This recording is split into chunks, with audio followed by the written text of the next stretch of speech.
Seyivula intaba ke la. Sendleleni evula intaba. Evula intaba seNewcastle. Entabeni zoKhahlamba. Uyayibona ke mawuqhamuka ke la umgwaqo unjani, unama potholes, unamajika, akukuhle kahle emgwaqeni, but as you approach yona uyayibona intaba zayo, nazi intaba zoKhahlamba. I'm sure when you're confused ukuthi why kuthiwa zezoKhahlamba. eDrakensberg stretcher from Eastern Cape to Mpumalanga if ngingakhuluma iphutha.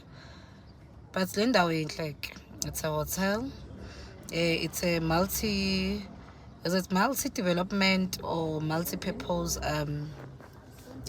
tontoni, because ine-hotela like ine-hotela ibe nama estates, ibe ne-restaurant like kubo kune-golf course futhi like abo Eye of Africa namanye ama-estates. Kodwa uyamangala ukuthi eyibo iNewcastle kunendawo enjena.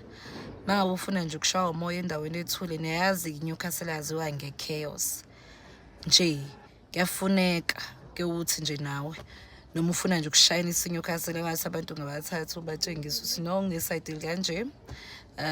Uthola ukuthi it is 19 kilometers away from North CBD, iNewcastle corner lapha ngakuMemel Road.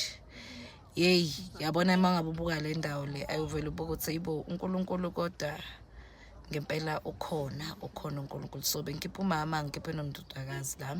Umama izivakashele nje ukuthi akabone ezinye indawo. Ngalo ngithi hayi ngimuse eNewcastle Mall nokudla ke kumnanjana, ngingasho njalo kumnanjana. If sekuthiwa ngiyakurate out of 10, it's 6 yabo. Kukhona this thing eshodayo, mana angazi ukuthi yini eshodayo, kodwa nje kade ngangiya but ekudleni no nje it's like ngiyadla nje, akusikho ukuthi mhlawumbe sekuzoba nalento ethi wow ayingidlile, no angifuni ukudlala ngani. But ama-cocktail akhona ke u1 kukuthi ke la cause bengizodriver azange ngi-order into ethe ukuthi yabo ethe ukuthi kancane.